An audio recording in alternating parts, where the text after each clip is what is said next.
कैसे अपनी कर्मकांड की शुरुआत करनी चाहिए?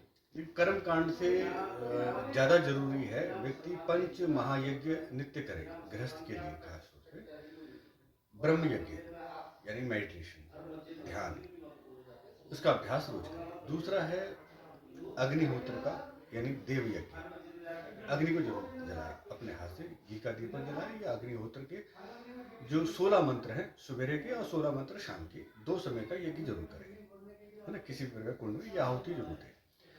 तीसरा है बलि वैश्व देव यज्ञ यानी जो अपने भोजन का एक हिस्सा उन जरूरतमंदों के लिए दे चाहे वो पशु पक्षी हो या कोई जानवर हो या कोई चांडाल आदि जो बेचारे अपने हाथ से कमा नहीं सकते उनको भोजन एक हिस्सा।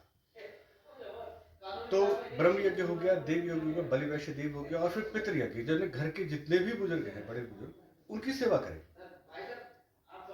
वो पितृ यज्ञ है। और पांचवा है अतिथि यज्ञ। अतिथि यज्ञ का अर्थ कोई अतिथि आ जाए कोई सन्यासी आ जाए कोई भी आ जाए घर में आपके द्वार पर उसकी सेवा करें। ये 5 यज्ञ करने चाहिए। पांचवें यज्ञ कोई आए ना आए वो एक अलग बात है परंतु 4 यज्ञ तो डेली करने ही चाहिए। ये तो आपके हाथ में है क्योंकि भोजन तो आप करोगे करोगे अपने भोजन का एक हिस्सा जरूर खाते हैं। 4 रोटी खाते हैं तो 5वीं रोटी आप बनाए एक हिस्सा उसको दें। 20% तो कम से कम चैरिटी के लिए चले जाए। कौवों को डालें चींटियों को डालें आटा डालें किसी को भी खिलाएं। खिलाना जरूरी है अपने इससे निकालना बहुत जरूरी है और ध्यान भी जरूरी है। कोई भी कर्म कांड करने से पहले ये 4 और 5 यज्ञ जरूर करने चाहिए।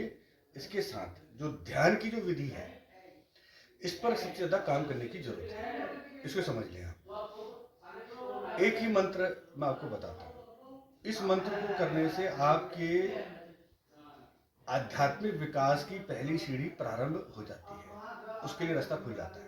आप एक सीढ़ी पार कर जाते हैं एक स्टेप आगे बढ़ जाते हैं।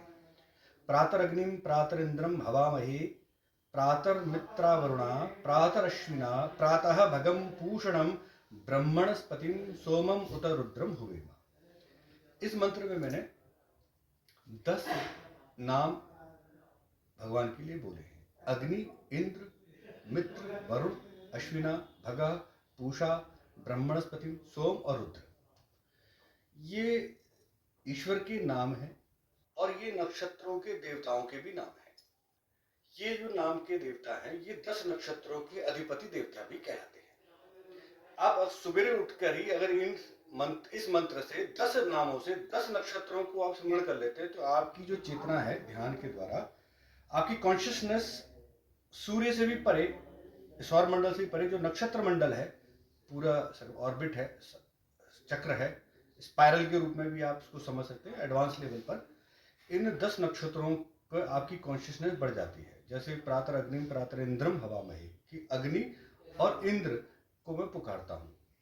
भगवान एक है। अब अग्नि और इंद्र कौन है? अग्नि है कृत्तिका नक्षत्र का देवता।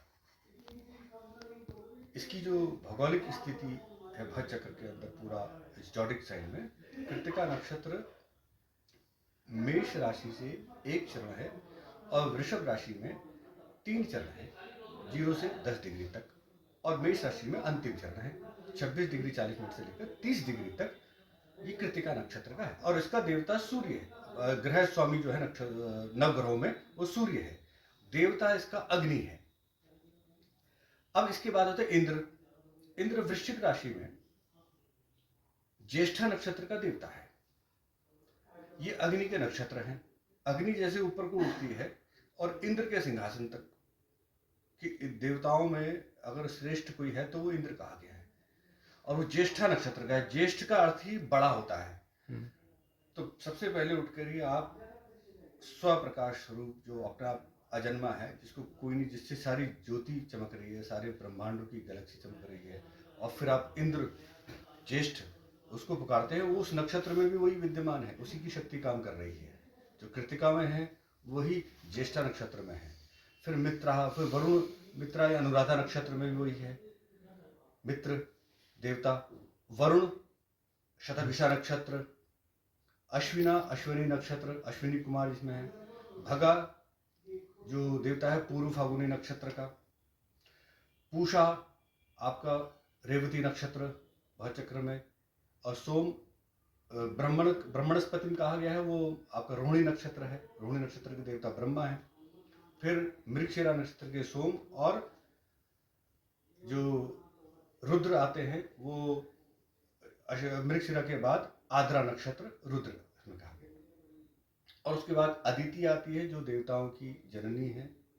अदिति के बाद फिर पुनर्वसु नक्षत्र, जो इसके बाद पुष्य नक्षत्र आता है जिसके देवता बृहस्पति हैं। फिर अश्लेषा नक्षत्र आता है जिसके देवता सर्प है। तो सर्पल्टाइन एक आकृति में देखेंगे स्पाइरल की तरह वो कुंडली मार के बैठता है। तो इस नक्षत्रों में भी देखोगे कुंडली के रूप में ये ब्रह्मांड की शक्तियां, दैवी शक्तियां, ईश्वरीय शक्तियां नक्षत्रों के देवता के रूप में सर्पाकार बैठी हुई है। तो प्रातः उठकर इस मंत्र के द्वारा आप सीधा कनेक्ट होते हैं नक्षत्र पूजा, नवग्रह पूजा समझो इसी में आपकी कॉन्शियसनेस, आत्मिक विकास और सब नवग्रह शांति, नक्षत्र पूजा सब इसी में कंप्लीट हो जाती है।